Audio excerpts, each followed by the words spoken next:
السلام عليكم ورحمة الله. الحمد لله رب العالمين والصلاة والسلام على أشرف المرسلين نبينا محمد وعلى آله وصحبه أجمعين. Welcome to another episode of the call of Ibrahim alayhi salam, where we learn about the rituals and the manasik of Al-Hajj from the book At-Tahqiq wal-Idah by Sheikh Abdul Aziz bin Baz rahimahullah. May Allah subhanahu wa ta'ala have mercy upon him. We learn from his book so that you can always have that reference with you, and we're going very brief, very quickly actually through the book. We stopped where he talks, inshallah ta'ala, in a few minutes we'll talk about two things. The ruling of the one that reaches the miqat and the mawaqit that the Prophet ﷺ clearly stated that a person is not to pass them if they want to make Hajj or Umrah unless they are in state of al-ihram. If they were not in the months of Hajj, if they come at any time throughout the year or in the months of Hajj. And the second point we'll talk about it inshallah ta'ala is the ruling of a young child when he makes Hajj or Umrah. The first one, if someone comes to these mawaqit in other than the months of Hajj. The months of Hajj are Shawwal, Dhul Qa'dah, and the first 10 days of the Hijjah and the month of the Hijjah. So if a person comes in Ramadan, comes in Jumada, any whatever months of the year, he comes to these mawaqit with the intention that a person wants to make Umrah, then a person would have the ihram and what's mentioned before, and to say labbaika umrah or Allahumma labbaika umrah. Then he says labbaik Allahumma labbaik, labbaik la sharika laka labbaik, inna alhamda wa ni'mata laka wal mulk la sharika lak. And to make lots of the talbiyah and to make dhikr of Allah subhanahu wa ta'ala till that person reaches the al-bayt, the Masjid al-Haram in Mecca. And once he reaches the Masjid al-Haram in Mecca, then he stops making the talbiyah and he goes to make tawaf. And the tawaf, as we know, is 7 ashwat, 7 times around the Kaaba. And then after that to pray behind the maqam of Ibrahim alayhi salam as a recommended 2 rak'ah or any place in the haram. And then to go to the Safa, the mount of As-Safa, and to make the sa'i between the Safa and the Marwa 7 times. And this will be also explained in details. And then to shave the head or to cut the hair, whether it's to shave or to cut it. And this is how the Umrah is completed, as simple as mentioned.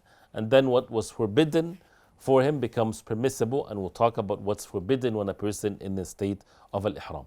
The second scenario here, if a person comes to these mawaqit when it's time of Hajj, when it's in the month of Shawwal or the month of Dhul Qa'dah or the first 10 days of the Hijjah, then a person in that case, he has the choice of one of 3 things. The first one, that he make the intention of Hajj only, and these are the different nusuk that also will be mentioned later, which is basically Hajj al-Ifrad, that a person would just make Hajj. So in that case, he would say labbaika hajja or Allahumma labbaika hajja. That means he's only making Hajj.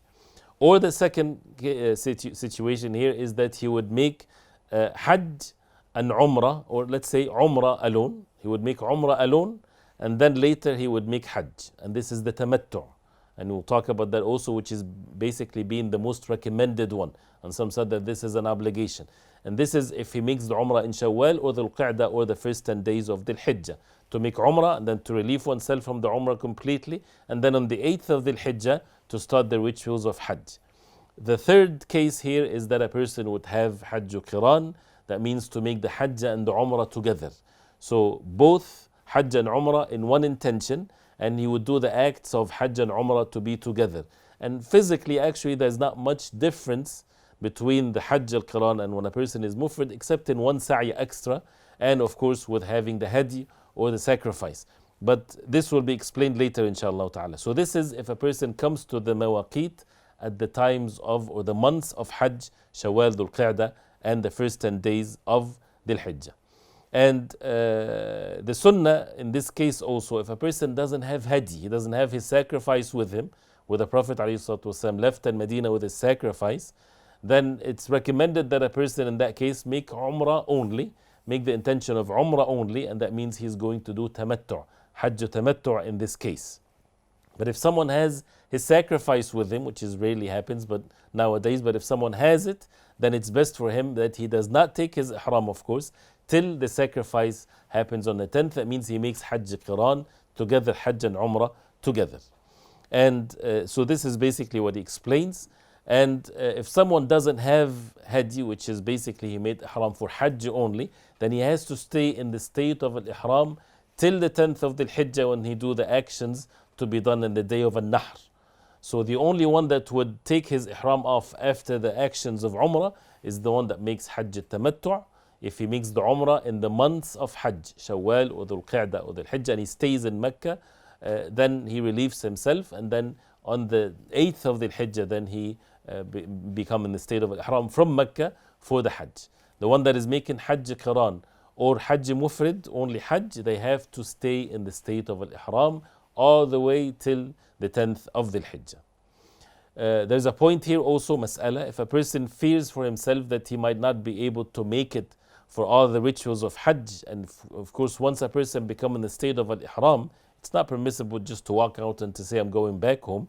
And if a person is afraid that he might not be able to do it, he has signs of sickness or things of that nature, the Prophet ﷺ, as clearly stated in the hadith of Duba'a bint Zubayr, he told her to mention a condition while she's making the niyyah and the talbiyah of the Umrah or the Hajj.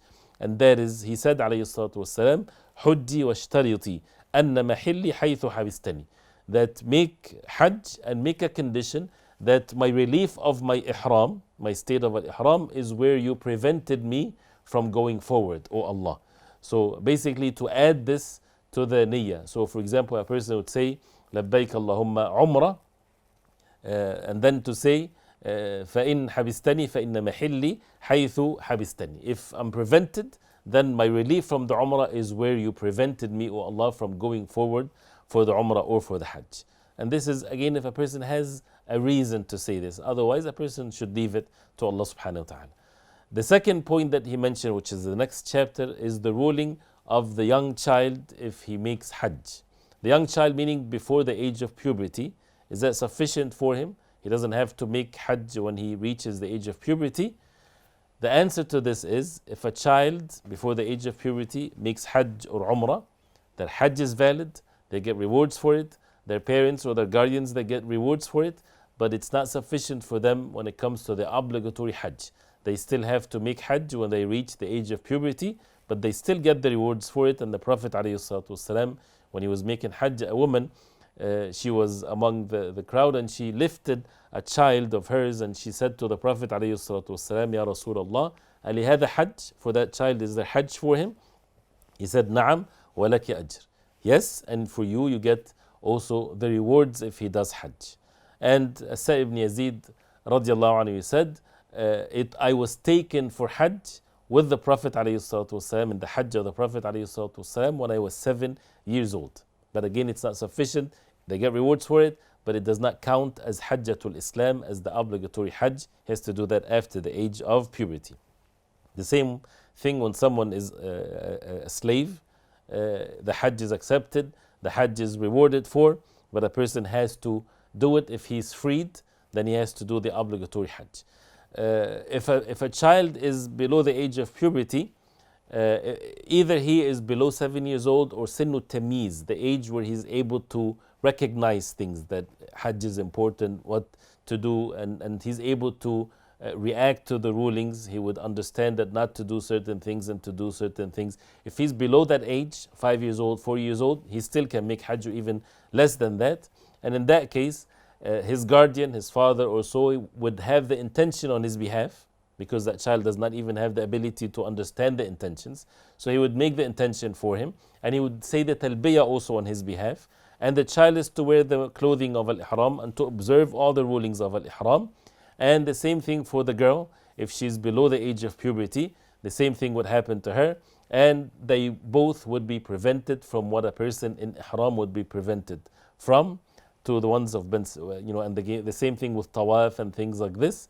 And if they are over the age of a tamiz, not puberty, that means they're over 7 years old, they're able to understand commands and things of that nature, and they know the importance of it, they would still make ihram by the permission of their guardian, and they would purify themselves, and they would do what a person with Hajj and Umrah would do. And if they're not able to do certain actions like throwing the stones, for example, then their guardian can do it for them, if they're not able to do that, as the Sheikh would says. But they have to be in Arafah and Muzdalifah and Mina and all of the different rituals of Hajj. They have to observe that, of course.